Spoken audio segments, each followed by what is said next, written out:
Hiya. I'm introducing Kate and Sarah. I'm Helen from Maiden. We're headline sponsors of today's conference. And I just wanted to say a few words before I hand you over to Kate and Sarah.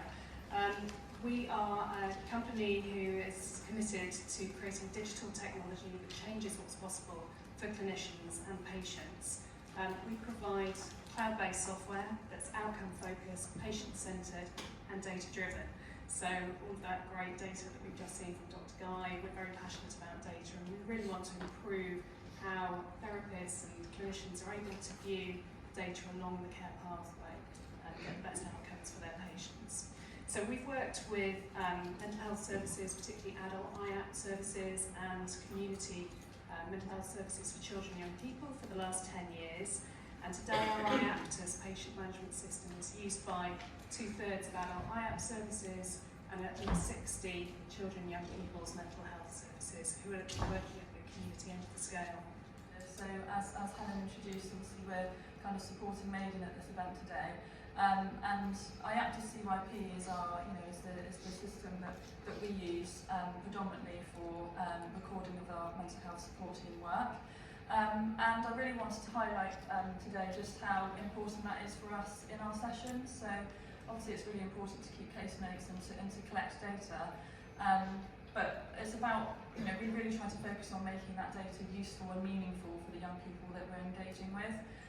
This is an example of an outcome graph for a young person, and this young person's 3 goals that he was working on. Obviously, this is a very kind of positive trajectory for this young person, but we recognise that that is not always the case. Sometimes these graphs look very, very different and very spiky, which is part of that discussion about saying, like, you might work with a young person for 8 weeks, and your graph isn't necessarily going to look like this. That might look very different, and it's often a very longer pathway in using those skills and techniques that young person has used to kind of look more into the future and to continue working on things. But for this young person, there was quite a drastic increase, and just being able to use IAPTAS to pull up these graphs in session with a young person and say, right, you've done your questionnaires for this week, let's have a look, how does that compare to last week? And really picking out points of kind of impact as well and influence. So perhaps on a week where their scores, there was a significant difference in their scores of how they were feeling, what was happening on that week? Was it half term? Or had they gone to visit a family member? Or had they gone out and socialised that weekend with their friends? Really picking out and helping them to analyse, that wider context. How does that affect how I feel? And really using those outcomes to help young people to understand those impacts of the kind of wider environment, and also the impacts of what they're learning in the sessions with their EMHPs as well, and how they're practicing that and how that might be influencing their progress. 3 minutes, thank you, Kate. So another key part, obviously, with regards to the data, is the kind of the commitment that we have to report our data, so to the mental health data set. So there's a number of pre-designed reports in IAPTAS, and they are really easily compatible with the kind of uploads and the reporting that we need to do. So IAPTAS makes that really, really easy for us when we need to report that.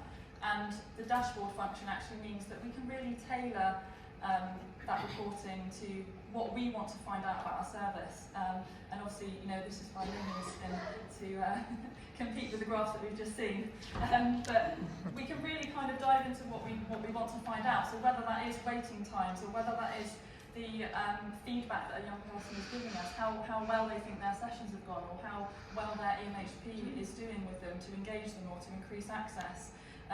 We can really kind of drill down into that data and find out how we can do things better. So IAPTAS dashboards really allows us to do that, and to pick apart what we need to pick apart to improve things really, and to crucially involve the young person in that. So a session feedback questionnaire shouldn't just be a token thing that you collect from a young person and you never look at again. It's all about looking at that, analysing it, and okay, what are young people saying? Are they saying that they don't want to have to leave a lesson halfway through? Because people then know that they're going off to see someone and they ask questions about it. They want sessions that really fit in with their lesson times, for example. So just making sure that we're looking at that and taking note.